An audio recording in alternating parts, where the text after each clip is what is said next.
छत्तीसगढ़ में पीएम मोदी का कांग्रेस पर हमला, कहा चौकीदार की कार्रवाई से घोटालेबाज घबराए, किसानों से धोखाधड़ी करने का आरोप लगाया। राहुल गांधी ने राफेल के बहाने एक बार फिर पीएम मोदी पर साधा निशाना, राफेल डील में सीधे शामिल होने का लगाया आरोप, पीएम पर देश को गुमराह करने का भी आरोप लगाया। मायावती को सुप्रीम कोर्ट से झटका, मूर्ति और हाथियों में लगे सरकारी पैसे को लौटाने का आदेश, 2 अप्रैल को होगी अगली सुनवाई। उत्तर प्रदेश के कुशीनगर में जहरीली शराब का कहर, पिछले 3 दिनों में 12 लोगों की मौत, उत्तराखंड में जहरीली शराब पीने से 15 लोगों की गई जान। और उधर उत्तर भारत में मौसम की मार, जम्मू कश्मीर में हिमस्खलन की चपेट में आकर एक जवान की मौत, 4 को बचाया गया।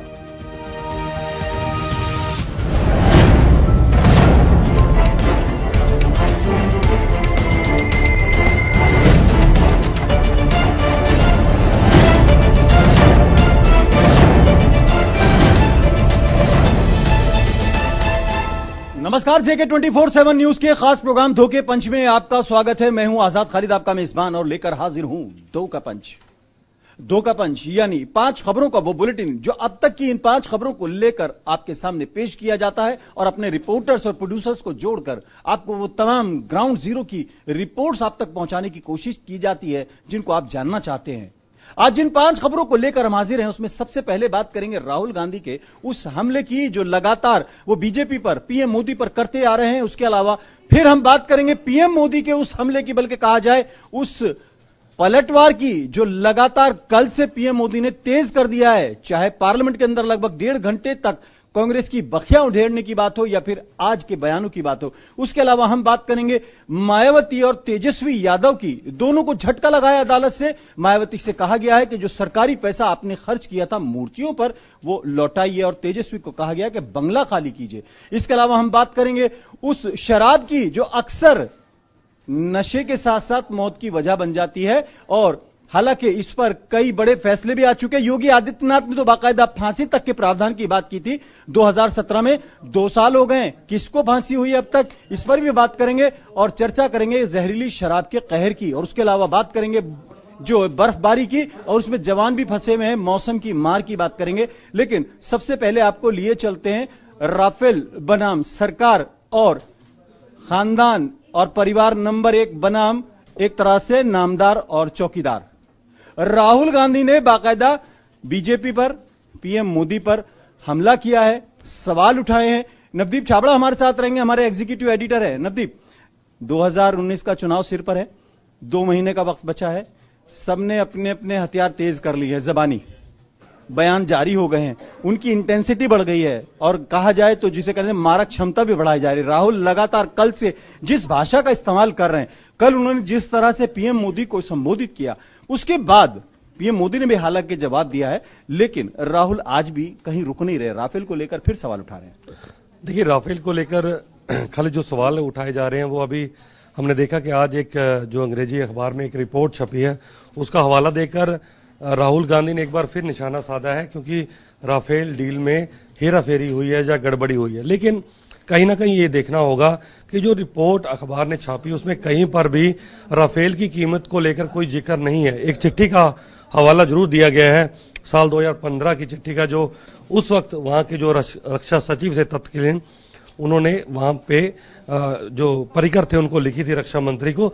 लेकिन खाली देखना ये होगा कि उस चिट्ठी की जो डिटेल है, अगर उसकी डेप्थ में जाएं तो उस पर सिर्फ और सिर्फ इसी बात का जिक्र किया गया है कि जब राफेल को लेकर डील चल रही थी फ्रांस के अधिकारियों के साथ, तो पीएमओ के कुछ ऐसे अधिकारी थे जो डील करने वाली टीम में शामिल नहीं थे, लेकिन उसके बावजूद फ्रांस के जो रक्षा मंत्री थे उनके सलाहकार के साथ उनकी बातचीत हुई। तो उस चिट्ठी में यही जिक्र है कि वो जो रक्षा सचिव ने जो चिट्ठी लिखी मनोहर पर्रिकर को, उसमें उन्होंने जिक्र किया था कि अगर ऐसे 2 अलग अलग जगह पर बातचीत होगी तो इससे जो एक डील है उसकी जो कड़ी है वो कमजोर होगी। तो इस तरीके से पीएमओ के ऐसे अधिकारियों को जो डील में शामिल नहीं है कमेटी में, उनको सीधे बातचीत नहीं करनी चाहिए। उस चिट्ठी में किसी भी तरीके से ना तो नियम और कानून के उल्लंघन का जिक्र है। अगर देखें राहुल गांधी कभी कहते हैं मेरी सीधी बात हुई है, कभी कहते हैं कि इतने 1000 करोड़ का घोटाला है, कभी उसको बयान को बदलते हैं, लेकिन अब वो मीडिया रिपोर्ट्स के ऊपर हमला कर रहे हैं। तो क्या लगता है, उनके पास अपना इनपुट है या वो मीडिया इनपुट के ऊपर काम कर रहे हैं? नहीं, इनपुट अगर कांग्रेस के पास कोई भी होता तो आज तक वो सामने रख देते। आज तक भी कीमत को लेकर एक भी कोई ऐसा दस्तावेज, पुख्ता दस्तावेज कांग्रेस पेश नहीं कर सकी है। रिपोर्ट के आधार पर इससे पहले जो पूर्व राष्ट्रपति थे फ्रांस के, उनके एक स्टेटमेंट आई थी, हालांकि बाद में उन्होंने अपना स्टेटमेंट बदल लिया था, वो रिलायंस को लेकर था, कंपनी को लेकर था, लेकिन एक भी ऐसा पुख्ता सबूत नहीं रख पाई है कांग्रेस। आज भी मीडिया रिपोर्ट के आधार पर राहुल गांधी बोल रहे हैं, लेकिन जिस मीडिया रिपोर्ट का वो जिक्र कर रहे हैं, इसलिए मैं बाबर खालिद कह रहा हूं कि उसको हम स्पष्ट कर रहे हैं कि उस मीडिया रिपोर्ट में कहीं भी राफेल की कीमत को लेकर कोई जिक्र नहीं है कि उस कीमत को लेकर कोई छेड़छाड़ की गई। एक सवाल और है, सुप्रीम कोर्ट में कहीं ना कहीं इस मामले पर अगर देखा जाए कांग्रेस को सपोर्ट नहीं मिला। हम ये नहीं कह रहे कि क्लीन चिट मिल गया, लेकिन कांग्रेस की स्टैंड को सपोर्ट नहीं मिला। पार्लियामेंट के अंदर भी अगर आप बात करें, वो सिर्फ एक जेपीसी की बात कर रहे हैं, लेकिन कहीं ना कहीं राफेल को लेकर या तो कांग्रेस का होमवर्क कम है या उसके पास कुछ ऐसी चीज अगर है तो वो सामने क्यों नहीं लाते, ये बड़ा सवाल है। हालांकि सरकार के ऊपर भी सवाल उठ रहे हैं कि अगर इतना हंगामा हो रहा है तो जेपीसी बना दी जाती। तो कुल मिलाकर यह मुद्दा जिस तरह से गरमाने की कोशिश दोनों पक्षों की हो रही है, खासतौर से राहुल जिस एग्रेशन के साथ बात कर रहे हैं। कल तो पीएम ने बाकायदा एक बड़ा तंज करा, उन्होंने कहा कि मैं बार बार सोचता हूं कि क्यों इतनी दबंगई से और किस तरह से ये लोग आंख मींच कर नाम ले रहे, तो क्या हमेशा आज तक 55 साल में जितने भी रक्षा सौदे हुए उसमें क्योंकि दलाली ही हुई है, तो इसका मतलब उन्हें लग रहा है कि इसमें भी दलाली हुई होगी, यानी राफेल को लेकर फिर चर्चा है। नहीं, मुझे लगता है राहुल गांधी को इसलिए भी थोड़ा सा तकलीफ जरूर होगी क्योंकि रॉबर्ट वाड्रा जिस मामले में फंसे हैं वो भी कहीं ना कहीं दलाली से जुड़ा है, क्योंकि संजय भंडारी को दलाली का पैसा मिला और वही पैसा लिंक होकर रॉबर्ट वाड्रा तक पहुंचा। लेकिन खालिद ये भी देखना होगा, क्योंकि मनोहर पर्रिकर से लेके चाहे अभी निर्मला सीतारमण है और देश के प्रधानमंत्री नरेंद्र मोदी, तीनों इस मामले पर स्पष्ट कर चुके हैं देश को, क्योंकि अगर कहीं पर भी कोई गड़बड़ी की बात होती तो पीएम इस पूरे मामले पर कभी भी खुलकर नहीं बोलते। तो उन्होंने खुद मीडिया के सामने आकर, और इतना ही नहीं, अपनी जो उन्होंने एक इंटरव्यू दिया उसमें भी साफ साफ उन्होंने बोला कि पहला देश का इतना बड़ा रक्षा सौदा था जिसमें कोई भी दलाली या किसी भी दलाल को शामिल नहीं किया। कल पीएम ने एक सवाल और बड़ा किया है, बल्कि बड़ा सवाल उठाया है। उन्होंने कहा कि राफेल को रद्द कराकर किसको फायदा पहुंचाना चाहते हैं, राहुल या कांग्रेस, ये भी बड़ा सवाल है। नहीं, बिल्कुल, सरकार ने ये भी साफ किया कि हमने इस डील से 12,600 करोड़ रुपए बचाए हैं।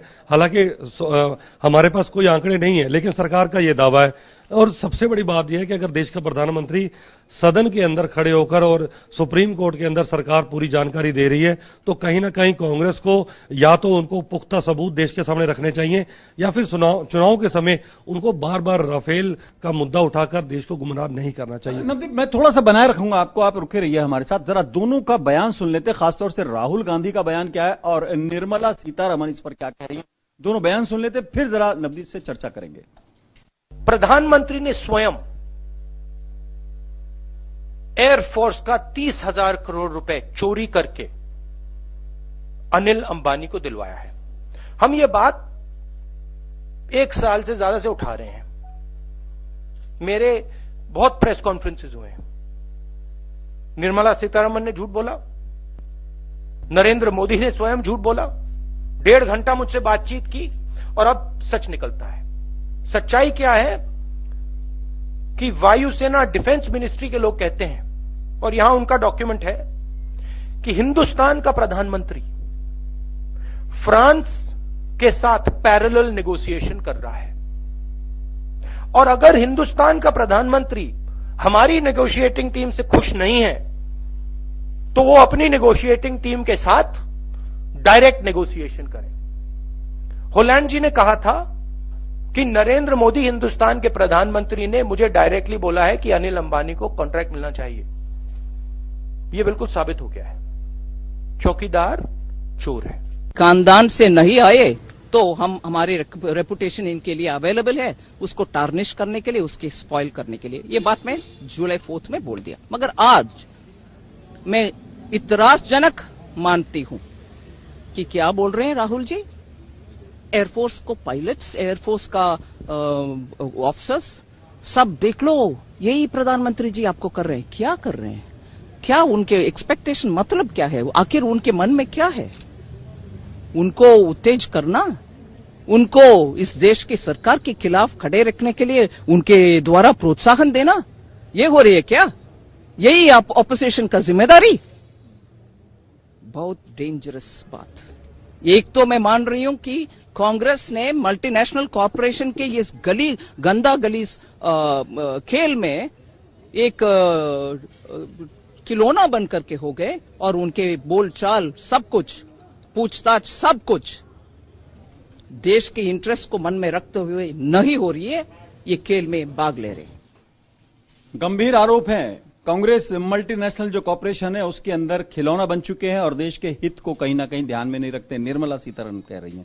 हालांकि राहुल के आरोप भी गंभीर है, लेकिन जवाब में जिस तरह निर्मला कह रही हैं कि बड़ी गंभीर बात है। कल पीएम ने कहा कि यह बड़ी गंभीर बात है कि किसके इशारे पर राफेल को रद्द किया जा रहा है, और यहां तक कहा कि पिछले लगभग 55 साल में आर्मी कमजोर हुई है, और वायुसेना को तो खासतौर से उन्होंने कहा कि कमजोर हुई है। अगर राफेल जैसी हमारे पास मारक क्षमता वाले विमान आ रहे हैं तो किसके इशारे पर रोका जा रहा है, ये बड़ा सवाल है। नहीं, देखिए, बिल्कुल अटल बिहारी वाजपेयी सरकार के समय जब ये डील की एक तरीके से राफेल को खरीदने की शुरुआत हुई थी, तब 123 विमान खरीदने की जरूरत थी और ये जरूरत रखी गई थी। हालांकि 123 से 36 पर हम सीमित हो गए, लेकिन उन 36 जो अभी सौदा फाइनल किया सरकार ने, अगर उस पर भी विपक्ष इस तरीके से अड़ंगा अड़ाता रहेगा तो कहीं ना कहीं देश की एकता सुरक्षा के लिए खाली एक तरह का सवाल जरूर है, क्योंकि विपक्ष के पास अगर पुख्ता सबूत हैं राफेल को लेकर, क्योंकि पिछले हमने देखा कि करीब करीब 6 महीने से यही जंग चल रही है कि राफेल के अंदर 58,000 करोड़ का घोटाला हुआ है, क्योंकि 123 विमान इतने में खरीदे जा रहे थे, 36 विमान अब 56,000 करोड़ में खरीदे, लेकिन आंकड़ा कहीं पे पर नहीं है।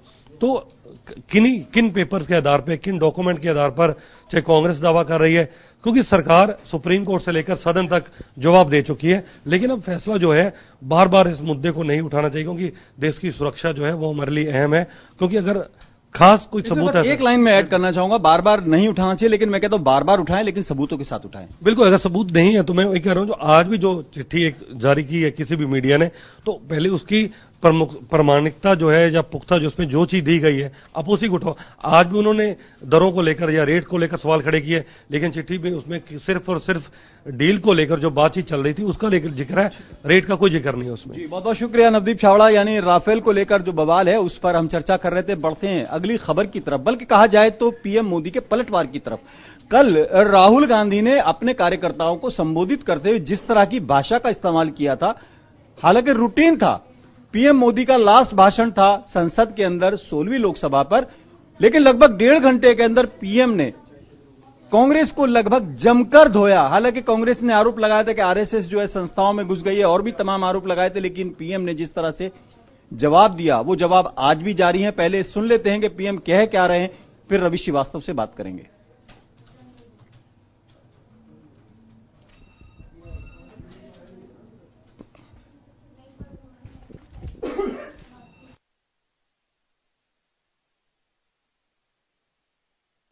प्रधानमंत्री नरेंद्र मोदी ने जिस तरह से हमला किया है, जवाब दिया है, वो हम सुनवाते हैं आपको, फिर रवि श्रीवास्तव से बात करेंगे।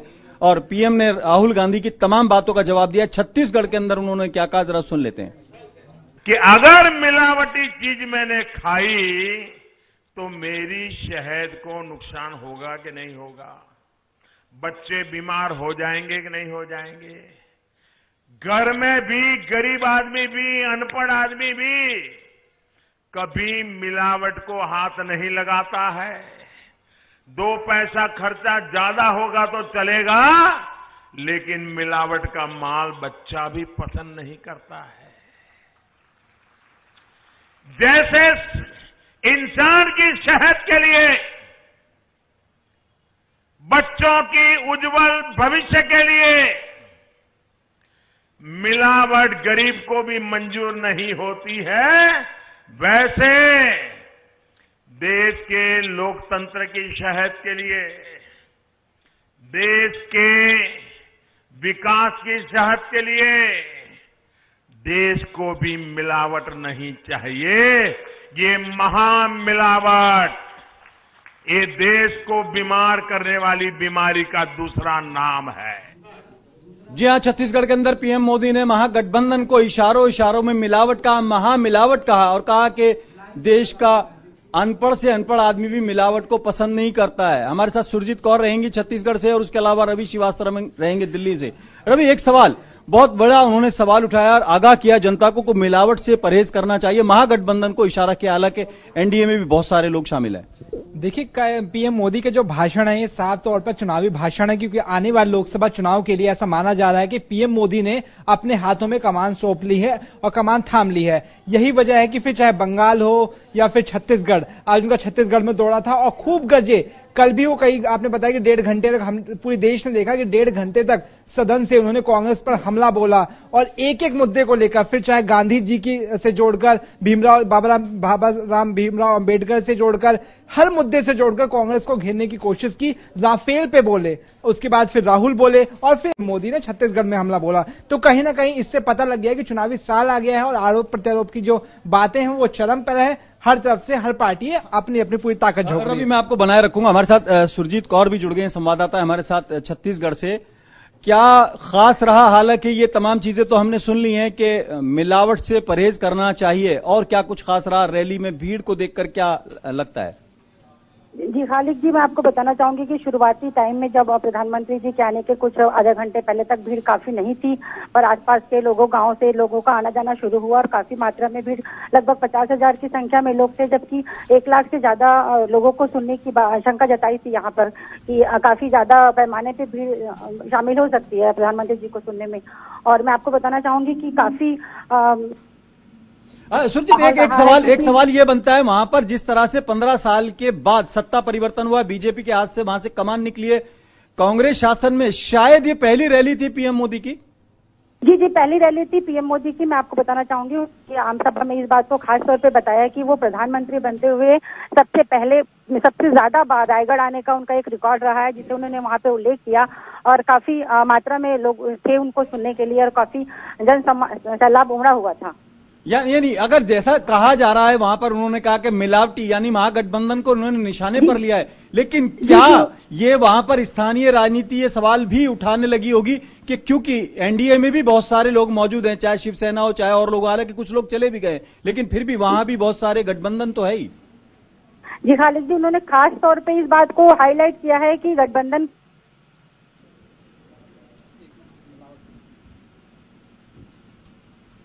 लगता है सुरजीत कौर से हमारा संपर्क टूट गया। रवि, सवाल यह है, 2019 का चुनाव अब गिनती दिनों में गिन जाने लगा है, 2 महीने रह गए हैं, हालांकि वो भी 60 दिन के करीब हो गए। जैसे जैसे दिन नजदीक आ रहे हैं वैसे वैसे इंटेंसिटी बढ़ती जा रही है बयानों की, आरोपों की और सवालों की। भाई यही है आरोप प्रत्यारोप के अलावा। आप जब एक बहुत मशहूर कहावत है कि समझ लो गरीब की थाली में पुलाव आ गया तो समझो चुनाव आ गया। अब ठीक वैसा ही होगा, जिस तरीके से बयानबाजी तेज हो रही है, मिलावट का जिक्र हो रहा है, तो मिलावट के जिक्र में यह भी कहना होगा कि हर मिलावट ही नहीं होता। खीर और दूध जब मिलती है, दूध, चावल और दूध का मिलावट होता है तो खीर बनती है, फिर चाहे रबड़ी हो, कई ऐसी डिशेज है जब पकती है। आप कह रहे हैं कि एनडीए जो है वो खीर है और बाकी मिलावट। हाँ, अगर मिलावट की बात करें तो आपको ये भी देखना चाहिए मिलावट हर चीज में है, बशर्ते आपको देखना होगा कि मिलावट से जो चीज बनने वाली है वो कैसी होती है, वो जनता को कितनी पसंद आती है। यह आने वाले लोकसभा के नतीजों में ही पता चल पाएगा। बहुत बहुत शुक्रिया रवि श्रीवास्तव और सुरजीत कौर का भी बहुत बहुत धन्यवाद। क्योंकि जिस तरीके से कल से राजनीति तेज हुई, हालांकि राजनीति पहले से तेज है, लेकिन राहुल गांधी ने जिस भाषा का इस्तेमाल कल किया था, उसके बाद पीएम मोदी ने बाकायदा संसद से जो एक लाइन ली है मिलावट वाली, वो शायद अब इस चुनाव में खास रहेगी। पिछली बार 2014 में शमशान कब्रिस्तान और ये तमाम चीजें थी, शायद इस बार कुछ और रहेगा। और देखना यह होगा कि इन 2 महीनों में कौन कौन से नए जुमले और सुनने को मिलेंगे जनता को। वोट देने से पहले यह जरूर सोच लें कि पहले और अब में क्या फर्क रहेगा। अगली खबर की तरफ बढ़ते हैं और बात करते हैं उत्तर प्रदेश की और बिहार की। मायावती को सुप्रीम कोर्ट से झटका लगा है। उसमें बाकायदा जो पत्थरों वाली सरकार के नाम से बदनाम होने वाली मायावती को अब जो सरकारी पैसा उसमें दुरुपयोग किया गया है, उसके लिए कहा गया है कि आपको लौटाना होगा। और उधर तेजस्वी यादव को भी बंगला खाली करना होगा। पंडे शर्मा हमारे साथ रहेंगे, इसके अलावा दिग्विजय मिश्र हमारे साथ रहेंगे लखनऊ से, हमारे ब्यूरो चीफ हैं लखनऊ के, उनसे भी हम जानकारी लेने की कोशिश करेंगे और ये जानने की कोशिश करेंगे कि इस फैसले का या इस झटके का उत्तर प्रदेश की राजनीति पर खासतौर से फर्क कितना पड़ेगा।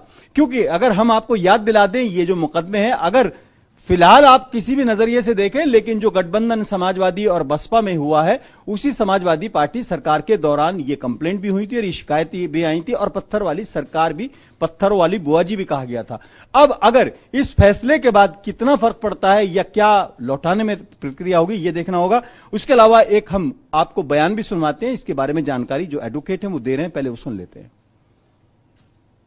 जो बहुजन समाजवादी पार्टी का जो इलेक्शन सिंबल है, जो हाथी है, हाथी की बड़ी बड़ी स्टेच्यूज लगाई जा रही थी पार्क और मेमोरियल्स के नाम पे, और मायावती की खुद की अपनी ब्रोंज और स्टोन की प्रतिमा लगाई जा रही थी।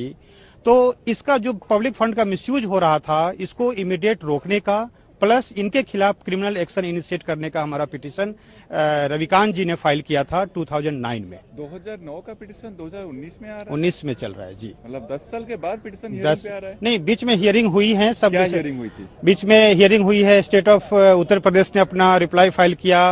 बीच में डेवलपमेंट ये हुआ था कि यूपी गवर्नमेंट ने लोकायुक्ता को डायरेक्शन दिया, उसके जांच में कमेटी बनी, लोकायुक्ता के डायरेक्शन में एक रिजवी कमेटी बनी, सबके रिपोर्ट आ गए, सबके रिपोर्ट कोर्ट में लगे हुए हैं। अब ये मैटर फाइनल डिस्पोजल पे है। कोर्ट ने मैटर के शुरू में ही कोर्ट ने बहुत ही सख्ती से कोर्ट ने सुश्री मायावती के वकील को कहा है कि आपको ये फंड, जो पैसे हैं जो आपने खर्च करे हैं, ये आपको लौटाना पड़ेगा, आउट ऑफ दिस वे और that way, there is no other way. हमारे साथ दिग्विजय मिश्र जुड़ गए हैं। दिग्विजय, क्या जानकारी है और अगर देखा जाए कितना फर्क राजनीति पे पड़ेगा, क्या चर्चा है आपके लखनऊ में?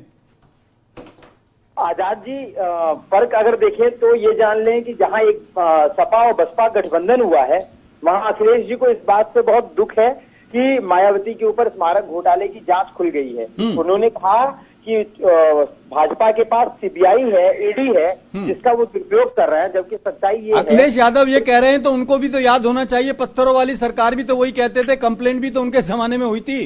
जी जी, एकदम यही मैं भी कहना चाह रहा था। कौन याद दिलाएगा उनको? अखिलेश जी का कोई आदमी अगर सुन रहा हो तो ये बात तो उनसे पूछ के बता देना जनता को। जी जी, मैं भी यही कहना चाह रहा था आजाद जी कि ये जो 2014 में एफआईआर दर्ज हुई थी, वो अखिलेश यादव के तत्काल मुख्यमंत्री होने के दौरान ही हुई थी। उन्होंने ही एफआईआर दर्ज कराई थी।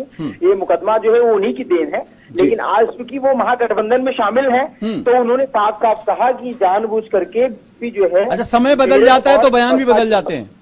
जी जी, मेरे और बसपा पे आरोप लगा रही है। लेकिन सच्चाई ये है कि अगर इन पत्थरों की मूर्तियों की वजह से अगर कोई विकास हुआ होता उत्तर प्रदेश का, शायद उत्तर प्रदेश की तस्वीर दूसरी होती। लेकिन आज जो ये इन्होंने पत्थरों पे पैसा खर्च किया है, इसके जगह अगर ये गरीबों के लिए अस्पताल बनवा देती मुफ्त का, या फिर विद्यालय खुलवा देती, या फिर अगर उन बच्चों के लिए कोई ऐसी शिक्षण संस्थान खुलवाती जहां पैसा नहीं लगता, शायद उनका भविष्य। ठीक है दिग्विजय, एक और बात करते हैं। चलिए, इन जनप्रतिनिधियों की नीयत पे हम सवाल नहीं उठा रहे हैं, बहुत बेचारे अच्छे हैं और जनता का बड़ा भलाई करते हैं। लेकिन उत्तर प्रदेश में हमने एक चीज और देखी है, पूरे देश ने देखी है, जब बीएसपी की सरकार आती है तो यूपी रोडवेज की बसेस नीले कलर की हो जाती हैं, और जब समाजवादी पार्टी सरकार आती है तो नीला कलर हटा दिया जाता है और उस पर कलर जो है उसी रंग का कर दिया जाता है। ये भी तो अगर देखा जाए सिंबॉलिक कहीं ना कहीं मिसयूज ऑफ सरकारी फंड है। एकदम आजाद जी, आपने सही कहा।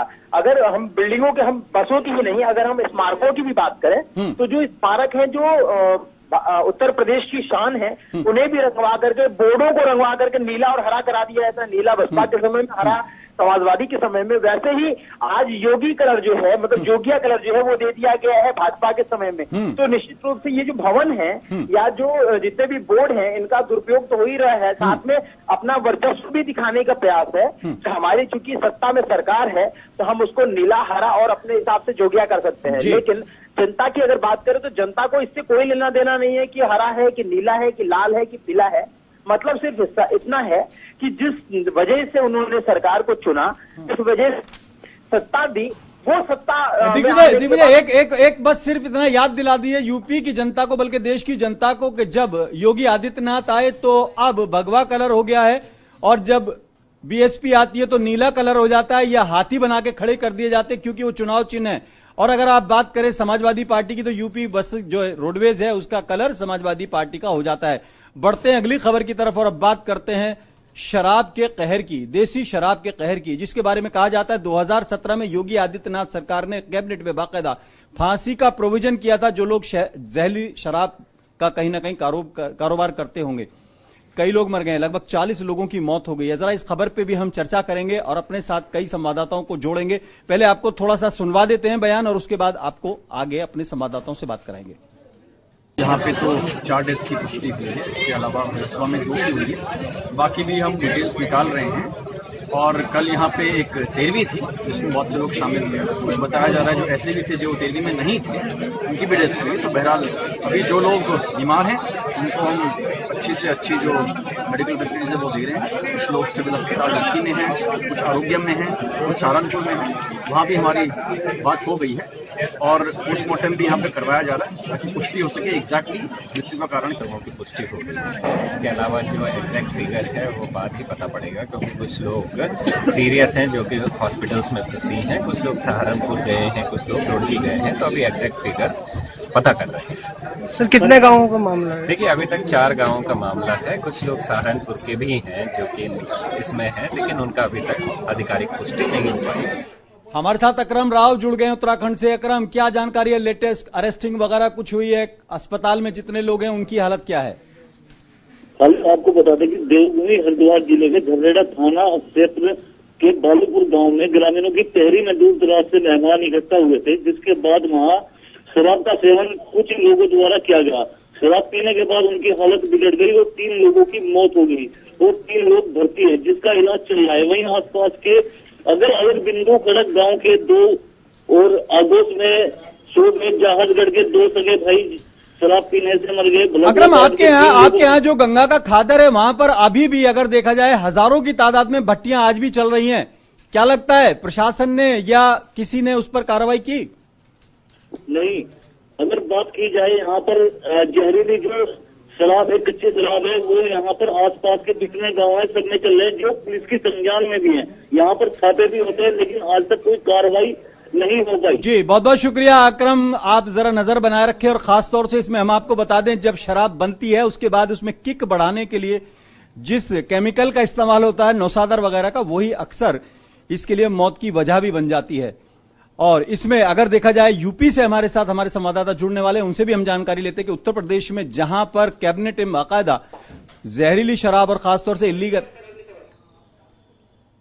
उस पे मौत की सजा का भी, फांसी का भी प्रावधान करने की बात की थी, लेकिन 2 साल गुजर गए, कुछ भी आज तक शायद किसी को इस मामले में एफआईआर तक नहीं हुई है।